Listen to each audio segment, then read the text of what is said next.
धन्यवाद राजीव जी, ममता जी को, राजीव जी को, कान्हा त्रिपाठी को, दिनेश पारिक को, सभी को बहुत बहुत बधाई और धन्यवाद। मुझे आज ये सुखद अवसर प्रदान करने के लिए आपको इस बात के लिए भी धन्यवाद कि मेरी पुस्तक का आपने यहाँ लोकार्पण कराया। अभी मैंने कहा राजीव जी से कि सभी को ये पुस्तक दी जाए, सिद्धि कुंजिका स्तोत्र।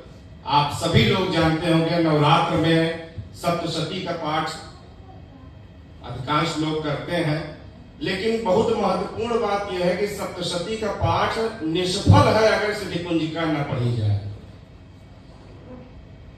बहुत से लोग हैं जो ये जानते नहीं है, सप्त माता जी को खुश करने के लिए सप्तशती को खूब पढ़ते हैं लेकिन सिद्धि कुंजिका नहीं पढ़ते। तो वो एकदम जैसे वैष्णो देवी के बारे में कहा जाता है कि आपकी यात्रा अधूरी रहेगी अगर भैरव बाबा के आप दर्शन नहीं करते हैं। तो एकदम यहाँ पर भी वही बात है। तो सिद्धि कुंजिका स्तोत्र, जैसे सिद्धि कुंजिका सप्तशती में कीलक स्तोत्र एक है, वो पहले पढ़ना चाहिए, तब सप्तशती पढ़ना चाहिए। कीलक से सप्तशती ओपन होता है। उसी तरह से सप्तशती पढ़ने के बाद सिद्धि कुंजिका आप पढ़ेंगे तभी उसका फल मिलेगा। अब ये माता सरस्वती कृपा है, ईश्वर की प्रेरणा है कि मेरे मन में ये जो संस्कृत में श्लोक हैं उनको हिंदी में करने का एक भाव आया। माता ने मुझसे कराया, पुस्तक स्वरूप में है, आप उसे पढ़िएगा, निश्चित रूप से आपको लाभ होगा। कुछ न कुछ सुनाना है। नीरज जी का एक दोहा आप सबने सुना होगा, आत्मा के सौंदर्य का शब्द रूप है काव्य। आत्मा के सौंदर्य का शब्द रूप है काव्य, मानव होना भाग्य है, कवि होना सौभाग्य। तो आप हम जितने लोग यहाँ हैं सब लोग सौभाग्यशाली हैं, क्योंकि आप 140 करोड़ देश की आबादी है। आप देखें कितने कवि कवित्री होंगे उसमें। मुझे नहीं लगता है कि 10 लाख भी पूरे भारत में 10 कवि कवित्री होंगे, तो 140 करोड़ में अगर हम लोग 10 लाख में हैं तो ये सौभाग्य है। अपने लिए तालियां बजा लीजिए। एक दोहा मेरा भी देखा कि कविता क्या है कवि के लिए, कि मन को यौवन ऊर्जा देती सदा प्रकाश। विश्वास जी तकरीबन 80 के हैं, भूपेंद्र जी भी बैठे हैं यहाँ 11 बजे से अभी तक। कि मन को यौवन ऊर्जा देती सदा प्रकाश, कविता भी कवि के लिए है एक च्यवनप्राश। ये कविता रूपी च्यवनप्राश है जो इन लोगों को 80 की उम्र में यहाँ बैठाए हुए हैं और आप सब लोगों को 11 बजे से बैठाए हुए हैं। 4 पंक्तियां पढ़ता हूँ।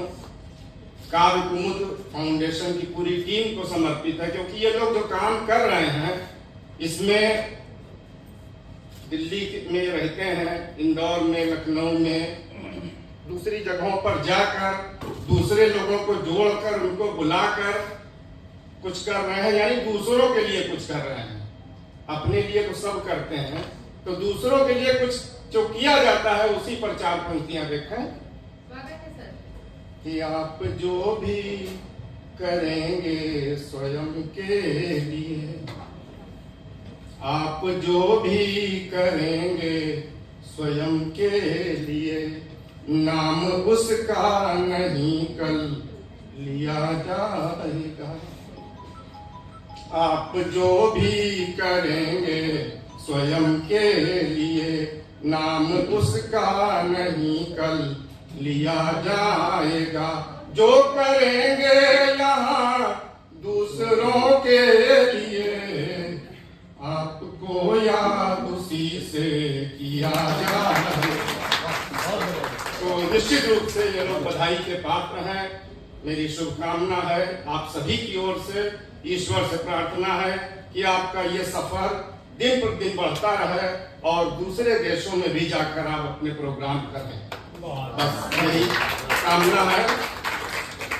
बहुत से लोगों ने यहाँ अपनी रचनाएं पढ़ी। उन लोगों को मेरा एक सुझाव है, हम लोगों ने जब शायरी शुरू की थी, ईश्वर की कृपा से, माता सरस्वती की कृपा है, ये मेरी 25वीं किताब है। और एक समय ऐसा था कि मुझे भी कुछ नहीं आता था। आप लोगों को देख के एक शेर याद आता है किसी का, नए दीवानों को देखो तो खुशी होती है। जितने नए लोग हैं सबको ये शेर समर्पित है, मेरा नहीं किसी और का है कि नए दीवानों को देखो तो खुशी होती है, हम भी वीराने में आए तो ऐसे। तो ऐसा नहीं है कि सब आते ही तुरंत जान जाते हैं। मेरा एक शेर है कि दीर्घ कहाँ लघु कब कैसे हो जाता है।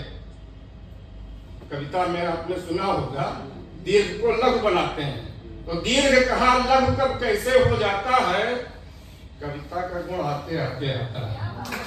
तो ये न सोचिए कि हम एक दिन में मास्टर हो जाएंगे, लेकिन कुछ सुझाव हम देंगे जरूर। एक तो आप लोग जो भी जिस विधा में लिख रहे हैं किसी न किसी को दिखाइए जरूर,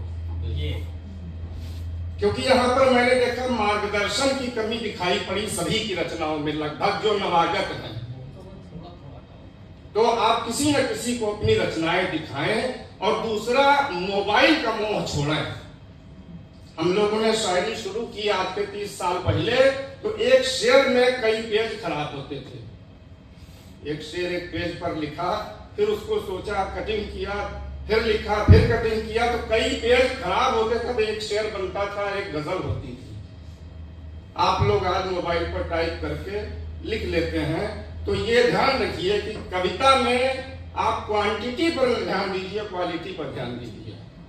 100 कविता होना महत्वपूर्ण नहीं है, 10 कविता है वो अगर लोगों को प्रभावित कर रही है तो ये बात महत्वपूर्ण है।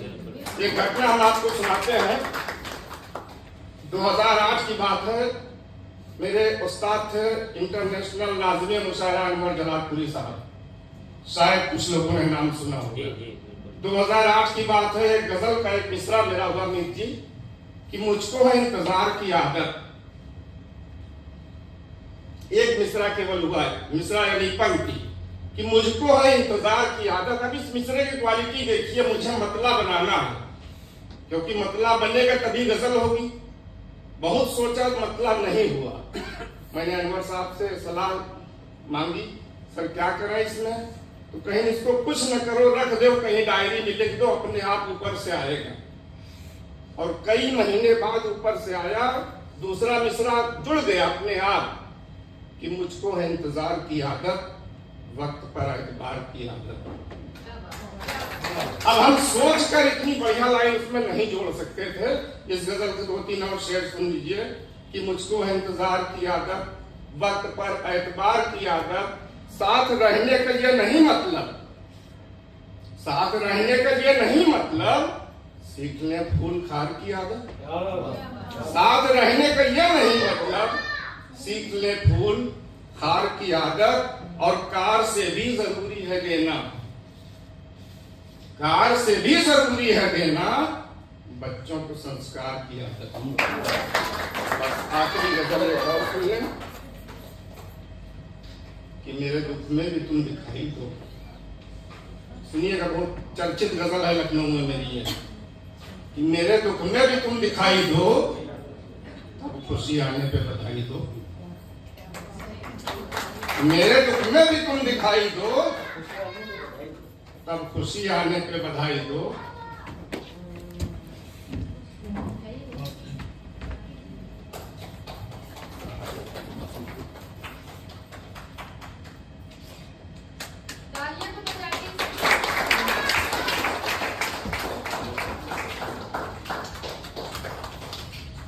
तालियां न कहिए ममता जी, मैं माता सरस्वती कृपा है, अपने आप ताली लोग बजाएंगे। शेर आप सुनते रहिए, मैं कभी ताली कहता नहीं।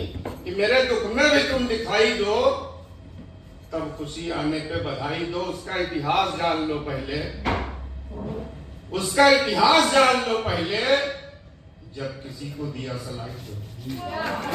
उसका इतिहास जान लो पहले, उसका इतिहास जान लो पहले, जब किसी को दिया सलाई दो। कल बहु भोज का लिफाफा था। एक परंपरा समाज से खत्म हो रही है। शेर देखें कि कल बहु भोज का लिफाफा था, आज दुल्हन को मुंह दिखाई दो। कल बहु भोज का लिफाफा था, आज दुल्हन को मुंह दिखाई दो। और चांद तुमको दिखा अमावस में, चांद तुमको दिखा अमावस में, जाओ सूरज को अब सफाई दो। क्योंकि मैं मैंने कहा नहीं ताली के लिए, ताली बजाएंगे आप, बात दिल में जाएंगे, बस आप यही लिखिए जो कुछ भी जो लिख रहे हैं ऐसा लिखिए कि सुनने वाले या पढ़ने वाले के बात यहाँ जाए तो हाथ अपने आप बच जाएंगे। जैसे एक साइंटिफिक बात है कि मच्छर काटता है, जब ना मच्छर काटता है तो यहाँ स्ट्राइक होता है और ब्रेन ऑर्डर करता है, हाथ को हाथ ऐसे मार देता है।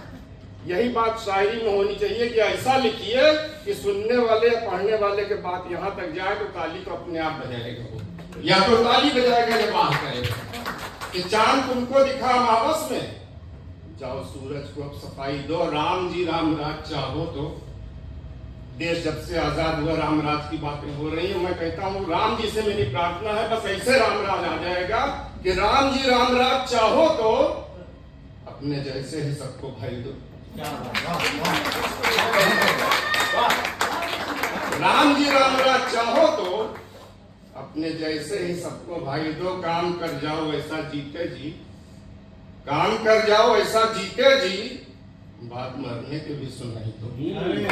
काम कर जाओ ऐसा जीते जी, बात मरने के भी सुनाई दो। मुझको अगले सफर पे जाना है, मुझको अगले सफर पे जाना है दोस्तों, अब मुझे भी